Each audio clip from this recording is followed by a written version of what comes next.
श्री शिवाय नमस्तुभ्यम। हर हर महादेव। दोस्तों, आप सभी लोग जानते हैं कि 13 जनवरी 2025 यानी सोमवार को पड़ रही है पौष महीने की पूर्णिमा तिथि। और दोस्तों, ये वो तिथि है जो पौष मास में पड़ने वाली सबसे बड़ी तिथि है, क्योंकि यह सोमवार के दिन पड़ रही है और इसका बहुत ही बड़ा और विशेष महत्व होता है। पूज्य गुरु जी ने कहा है कि अगर कभी भी मौका लग जाए और पौष महीने की पूर्णिमा तिथि सोमवार को पड़ जाए तो आप लोगों को एक सफेद फूल वाला उपाय तो अवश्य ही करना चाहिए। इन दोनों का संयोग बहुत ही कम आता है। इसी के साथ मैं गुरु जी ने अपनी शिव पुराण कथा में बताया है कि इस दिन आपको एक सफेद फूल का उपाय तो आपको अवश्य ही करना चाहिए, क्योंकि ऐसा दिन पूरे साल में सिर्फ एक ही बार आता है।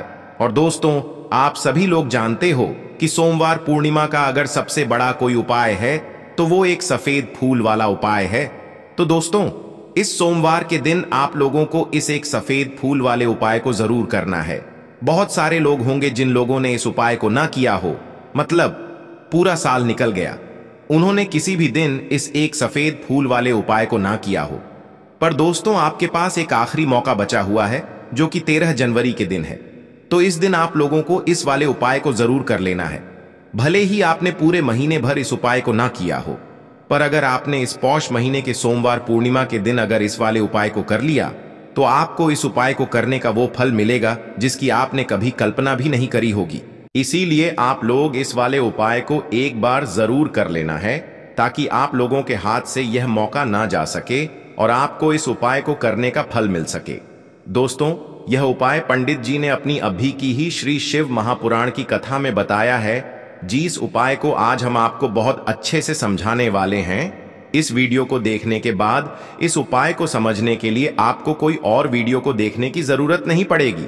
तो चलिए दोस्तों, उपाय को शुरू करते हैं। देखिए, यह इस पौष महीने के सोमवार पूर्णिमा के दिन यह इतना खास होता है, इतना महत्वपूर्ण होता है। देखा गया है कभी कभी बड़े बड़े पूजा पाठ अनुष्ठान से जो मनोकामना पूर्ण नहीं होते, वो पौष महीने के सोमवार के दिन एक छोटे से उपाय करने से ही आपकी मनोकामना पूर्ण हो जाती है।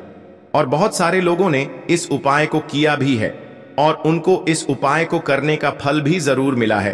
अगर आप लोग भी इस उपाय को करना चाहते हैं तो आप इस उपाय को पहले अच्छे से समझ लेना, सुन लेना, उसके बाद करना। आपको इस उपाय का फल जरूर मिलेगा।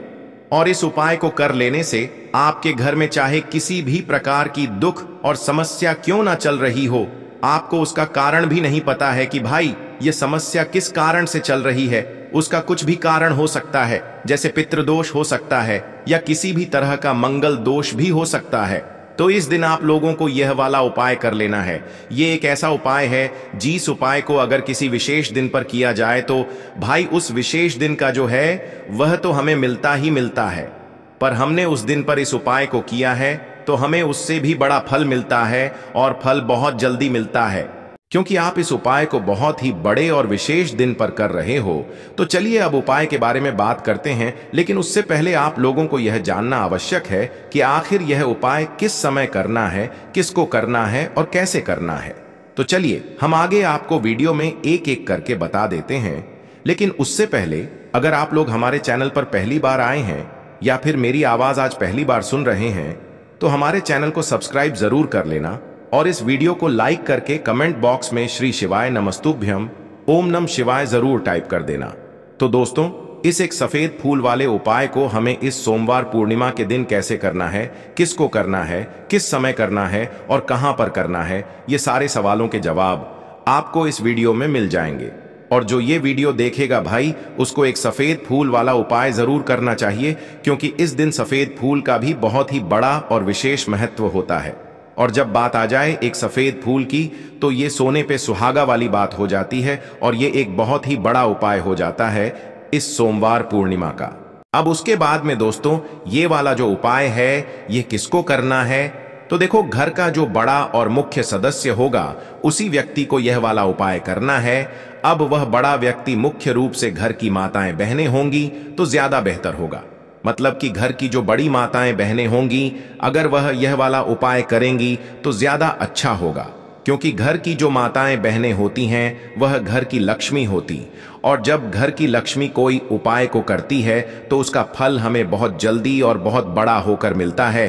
तो इसीलिए आप लोगों को विशेष रूप से घर की बड़ी माताओं बहनों को ही यह वाला उपाय करना चाहिए। अगर किसी कारणवश घर में बड़ी माताएं बहनें उपस्थित ना हो, ठीक है, तो उस जगह पर फिर घर का कोई बड़ा व्यक्ति भी इस वाले उपाय को कर सकता है। कोई दिक्कत वाली बात नहीं है, पर इस उपाय को घर के सभी सदस्य को करने की जरूरत नहीं है। घर में से कोई एक सदस्य ही अगर इस उपाय को करेगा तो उसके पूरे घर परिवार को इस उपाय को करने का फल मिल जाएगा और जितने प्रकार की समस्याएं आपके जीवन में चल रही होंगी वह धीरे धीरे करके दूर होना शुरू हो जाएंगी। तो ध्यान रखिएगा, घर में से कोई एक ही बड़ा और मुख्य सदस्य ही इस वाले उपाय को करें। विशेष रूप से घर की माताओं बहनों में से कोई एक माता बहन इस वाले उपाय को करें। ठीक है, यह बात आपको समझ आ गई। अब हम समझते हैं इस वाले उपाय को हमें करना किस समय है। एक सफेद फूल वाले उपाय को हमें पौष महीने की सोमवार पूर्णिमा के दिन करना किस समय है। तो देखिए, इस उपाय को करने का जो समय है वह सुबह का समय है और शाम का समय भी है। अब देखिए, यहाँ पर हम मुख्य रूप से सुबह का समय नहीं बोलेंगे, क्योंकि देखिए ये जो पौष महीने की पूर्णिमा तिथि है और आप सभी लोग जानते हैं सोमवार के दिन की पूर्णिमा तिथि मतलब शाम का जो समय वह होता है ना, इस दिन भगवान शिव जी का सबसे प्रिय दिन होता है। तो आप लोग इस एक सफेद फूल वाले उपाय को सुबह के समय भी कर सकते हो और शाम के समय प्रदोष काल में भी कर सकते हो। सुबह के समय अगर कर रहे हो तो 10 बजे तक भी अगर उपाय करोगे तो भी आपको उपाय का फल मिलेगा।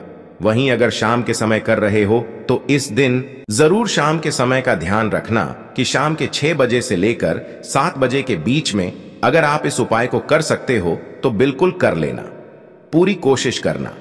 पर यह बात आपको समझ आ गई कि आप इस उपाय को सुबह और शाम दोनों समय कर सकते हो, मतलब करना आपको एक ही समय है। घर में से किसी एक ही बड़े व्यक्ति को करना है, पर एक ही बार इस उपाय को करना है, दोनों समय नहीं करना है। आपको जो समय अच्छा लगे आप उस समय पर इस वाले उपाय को कर सकते हैं। यह उपाय आपके जीवन में धन धान्य की वृद्धि करेंगे, साथ ही साथ आप में ओज तेज की वृद्धि भी करेंगे। अगर आप अपने व्यापार में या नौकरी में किसी कारणवश अगर रुके हुए हैं, आपको सफलता प्राप्त नहीं हो पा रही है, तो आप सफल भी होंगे और साथ ही साथ आपकी सारी समस्याओं और संकटों का अंत भी होने वाला है।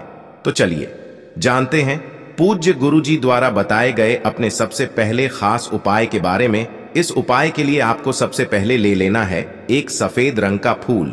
देखिए, सफेद रंग का फूल महादेव जी को बहुत ही प्रिय होता है, इसीलिए आपको सिर्फ एक सफेद रंग का फूल ले लेना है। अगर आपके पास में सफेद रंग का फूल नहीं है तो आप शिवलिंग के ऊपर बढ़े हुए सफेद रंग के फूल को उठाकर इसे जल से शुद्ध करके आप इसका फिर से इस्तेमाल शिवलिंग पर कर सकते हैं। बस आपको ध्यान रखना है कि सफेद रंग का फूल जो आप लेंगे वो केतकी का फूल नहीं होना चाहिए और आप कोई भी सफेद रंग का फूल उसकी जगह पर ले सकते हैं। फिर इसी के साथ आपको एक चावल का दाना ले लेना है। चावल का दाना कहीं से भी टूटा खंडित नहीं होना चाहिए। इसी के साथ आपको एक बेल पत्र ले लेनी है। अगर आपके पास में बेलपत्र भी नहीं है तो शिवलिंग के ऊपर छड़ी हुई बेलपत्र को उठाकर आप इसे जल से शुद्ध करके इसका फिर से इस्तेमाल शिवलिंग पर कर सकते हैं। फिर आपको सबसे आखिर में एक लोटा जल ले लेना है। लोटा आप तांबे का लेंगे और जल हमेशा की तरह आपको अपने घर के किचन से ही लेना है। अब यह सारी सामग्री लेकर के आपको पहुंच जाना है शिवालय। पूज्य गुरु जी ने कहा है कि इस उपाय को आप शाम को प्रदोष काल में करना चाहें तो अति उत्तम रहेगा। अब देखिए, अब जो यह तीनों सामग्री आपके पास में है, इनको लेकर के आपको पहुंच जाना है शिवालय और एक बेलपत्र को ले गए हैं और एक चावल का दाना जो आपके पास में है और एक सफेद रंग का फूल जो आप साथ में लेकर गए हैं। इन तीनों सामग्रियों को एक एक करके आपको इसी एक लोटे जल में डाल देना है। ये तीनों सामग्री आप शिवलिंग के सामने ही इस एक लोटे जल में डालिए। अब आपका यह एक लोटे जल का मिश्रण तैयार हो गया। अब इस एक लोटे जल के मिश्रण को आप धीरे धीरे शिवलिंग के ऊपर समर्पित करते जाएंगे और लगातार ओम नमः शिवाय या श्री शिवाय नमस्तुभयम दोनों में से किसी भी एक मंत्र का आप स्मरण करते जाएंगे। पूज्य गुरु जी ने कहा है कि जल आपको बिल्कुल धीरे धीरे समर्पित करना है। और जल समर्पित करते हुए आप कम से कम 108 बार इस मंत्र का आप स्मरण जरूर कर लें। आप चाहे तो श्री शिवाय नमस्तुभ्यम मंत्र का स्मरण कर लें और चाहे तो ओम नमः शिवाय मंत्र का स्मरण कर लें। इसके बाद जलाधारी से जो जल बह करके नीचे गिर रहा है उसको थोड़ा सा आपको किसी पात्र में इकट्ठा कर लेना है। आप चाहे तो इस खाली लोटे में भी इस जल को इकट्ठा कर सकते हैं और महादेव जी से अमृत स्वरूप आपको प्राप्त कर लेना है। देखिए, महादेव जी से आपको बोल देना है कि हे मेरे महादेव, मेरे व्यापार में घाटा हो रहा है, मेरे जीवन में किसी भी प्रकार की सफलता मुझे प्राप्त नहीं हो पा रही है, धन धान की लगातार समस्या बनी रहती है, नौकरी सही से नहीं चल रही है, कुछ ना कुछ जीवन में परेशानियां लगातार बनी हुई हैं। तो आपकी जो भी मनोकामना हो उस मनोकामना को स्मरण करते हुए आपको इस जल को महादेव जी से अमृत स्वरूप प्राप्त कर लेना है और यह जल आपको लेकर के अपने घर को चले आना है। अब अगर आपके घर में लड़ाई झगड़ा बहुत होता है तो आप इस जल का आचमन अपने पूरे घर के प्रत्येक कोने में कर दीजिए, यानी कि इस जल का छिड़काव आपके घर के प्रत्येक कोने में आपको कर देना है। बस आपको किसी भी अशुद्ध जगह पर इस जल का छिड़काव नहीं करना है और घर के हर कोने में इस जल का आपको छिड़काव कर देना है। साथ ही साथ आप थोड़ा सा आचमन खुद कर लीजिएगा और घर के अन्य सदस्यों को भी इस जल का आपको आचमन करवा देना है। फिर इसी के साथ अगर आप अपने व्यापार में सफलता को प्राप्त करना चाहते हैं या फिर नौकरी में सफलता को प्राप्त करना चाहते हैं तो आप जिस भी जगह या फिर अगर आपके व्यापार में घाटा हो रहा है तो आप इस जल का अपने व्यापार वाली जगह पर इसका छिड़काव भी कर देंगे। फिर आपके जीवन में किसी भी प्रकार की अगर समस्या है तो आप इस जल का आचमन खुद कर लेंगे। पूज्य गुरुजी ने कहा है कि जो भी इस जल का छिड़काव अपने घर में कर लेता है या स्वयं आचमन कर लेता है तो उसके जीवन की बड़ी से बड़ी मनोकामना भी महादेव जी की कृपा से बहुत ही जल्द से जल्द परिपूर्ण हो जाती है। अब जानते हैं पूज्य गुरुजी द्वारा बताए गए अपने दूसरे खास उपाय के बारे में। देखिए, ये उपाय भी आपके जीवन में संकटों को प्राप्त करके धन, व्यापार, नौकरी इन सबको अच्छी तरीके से चलाने के लिए इस उपाय को आपको जरूर करना चाहिए। इस उपाय के लिए सिर्फ और सिर्फ आपको एक दीपक ले लेना है। दीपक आप चाहे तो मिट्टी का ले सकते हैं या फिर अपने घर पर शुद्ध आटा माड़ करके उसका दीपक आप तैयार कर सकते हैं। इस दीपक में आपको लंबी रुई की बत्ती का प्रयोग करना है। पूज्य गुरुजी ने अपनी शिव महापुराण की कथा में कई बार बताया हुआ है कि लंबी रुई की बत्ती का प्रयोग जब भी हम लोग करते हैं तब हमें अपने जीवन में धन धान की प्राप्ति होती है, हमारे वंश में वृद्धि होती है और हमारे जीवन में तरक्की हमें प्राप्त होना शुरू हो जाती है। आपको लंबी रुई की बत्ती का ही प्रयोग करना है और इस दीपक में आपको घी का इस्तेमाल करना है। आपको शुद्ध देसी घी का ही इस्तेमाल इस दीपक में करना है। इसी के साथ आपको थोड़े से चावल के दाने ले लेने हैं। आपको एक मुट्ठी चावल के दाने ले लेने हैं। अब यह सारी सामग्री लेकर के आपको पहुंच जाना है किसी भी बेलपत्र वृक्ष के नीचे। अब देखिए, दीपक जो आप लेकर गए हैं उसको सबसे पहले आप इस बेलपत्र वृक्ष के नीचे आपको रख देना है। अब ये चावल के दाने जो लेकर के गए हैं आपको वहीं पर बेलपत्र वृक्ष के आसपास जड़ में आपको कहीं पर इन चावलों को डाल देना है और इसी के ऊपर इस दीपक को आपको रख देना है।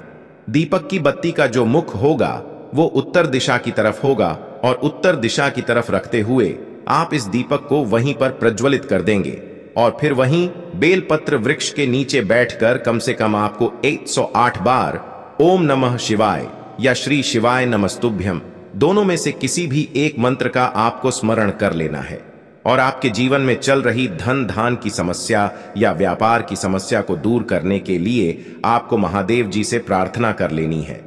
फिर वापस अपने घर को आपको चले आना है।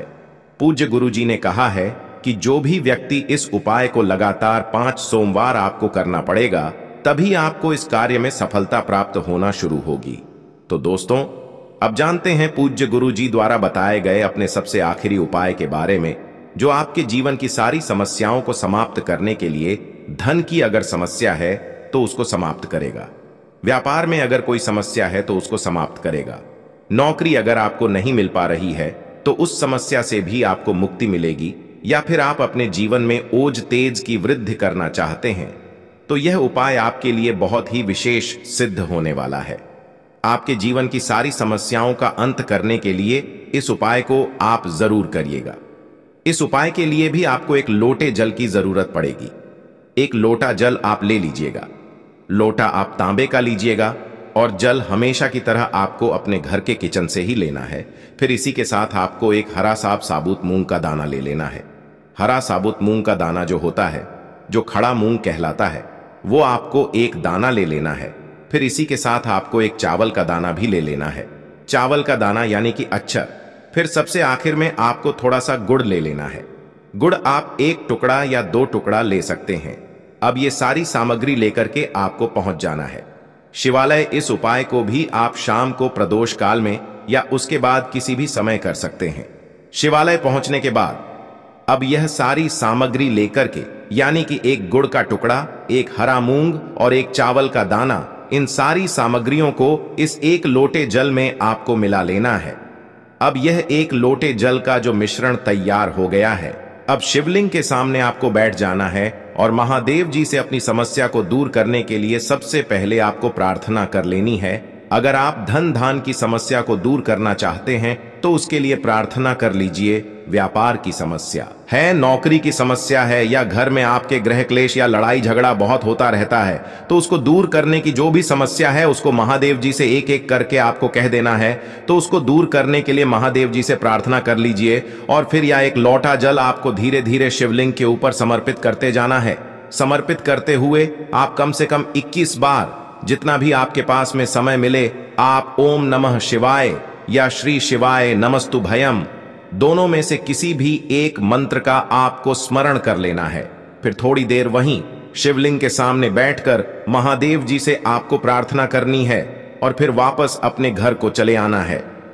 पूज्य गुरु जी कहते हैं कि जो भी व्यक्ति इस उपाय को सोमवार के दिन अगर इस उपाय को कर लेता है तो उसके जीवन में ओज तेज की वृद्धि होती है, उसके जीवन के सारे संकटों का अंत होता है तथा उसको भी सुख, समृद्धि और वैभव की प्राप्ति होती है।